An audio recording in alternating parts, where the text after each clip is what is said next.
Hi-ho, Tudor-minded people. It's Philadelphia Carrie for Tudor Time Machine. The word I share with you this week is Bruit. Pitikins.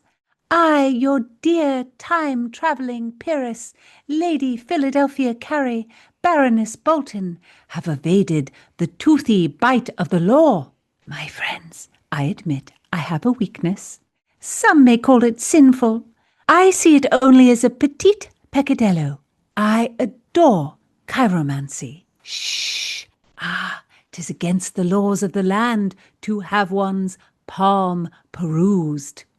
King Henry banished the Egyptians from the land, so one must keep one's ear to the ground, follow a bruit, though one doubts its veracity.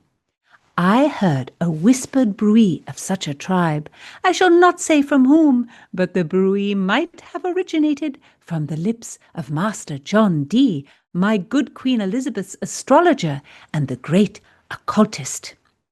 I caught this bruit and would investigate. In great haste, myself and two of my lady fellows-in-waiting, whom I shall not name, never know, did hie ourselves into a carriage, thickly veiled, and in great merriment. We sped along the bumpy, muddy roads out of London to encounter the palmists. Oh, we might have been held up by ruffians! What daring fun! Spying the Egyptians, we sent our coachman, with gold in hand, to bid one of the band to return to our carriage and practice their art. The man returned, and said the people there denied the bruit. They were no Egyptians, but plain English peasants. I gave the coachman more coin and bid him go back. This time a bowed, haggard, and hooded figure followed him, and I knew the bruit was not false. How my spine tingled as the old Egyptian woman pulled back her head cover, bent over my hand, and traced the lines of my fortune, which of course was brilliant, though I would not be a Macbeth and speak it out loud. Oh nay, my secrets are my own, yet time will tell. Avaunt, each of us noble ladies took a turn and heard our fortunes and returned to court undetected. Oh, I am so delighted that I sought out the truth of this bruit. Bruit. Well, well, how now, Tudor Files? What think you? If you're new here, I'm Gage. I'm Jessica. And we're here with Philadelphia Carrie for Tudor Word of the Week. Don't miss a word and listen to Tudor Time Machine's Out Brief Candle podcast, in which I solve a bloody murder at the Globe Theatre. Listen on Spotify or your favorite streaming service while you are gadding about, and subscribe on YouTube. Give me a like. Tudor Files are an amazing bunch. Every one of you has the brain power of Portia and the courage of Cleopatra. Philadelphia, how do you spell our word of the week? It is spelled B-R-U-I-T. And it means a rumor, a questionable report.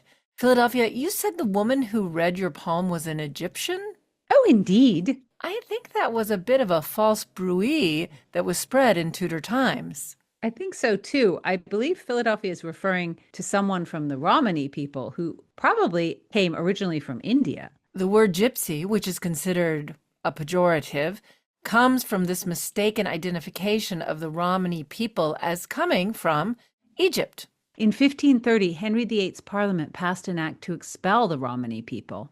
Oh, yes, that act said, and I quote, "An outlandish people, calling themselves Egyptians, using no craft nor feat of merchandise, who have come into this realm, and gone from shire to shire, and place to place, in great company, and used great subtlety and crafty means to deceive the people, bearing them in hand, that they, by palmistry, could tell men's and women's fortunes, and so many times by craft and subtlety have deceived the people for their money."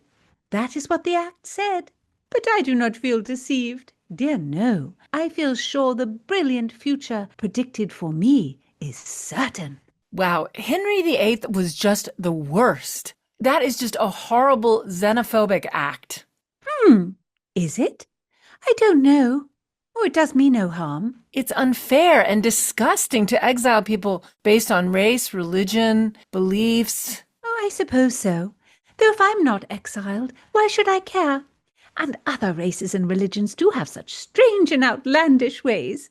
I like an Egyptian to read my palm, but I would not have one in my house, or trust one, or get too close. Oh, Philadelphia. Philadelphia, that is a terrible attitude that has just brought a long history of tragic consequences and also kept a lot of really wonderful things from happening. I mean, it's still a thing, but it is the worst. You know, all xenophobia is based on stupid, abhorrent, prejudiced bruit about other people. Oh, fiddle faddle.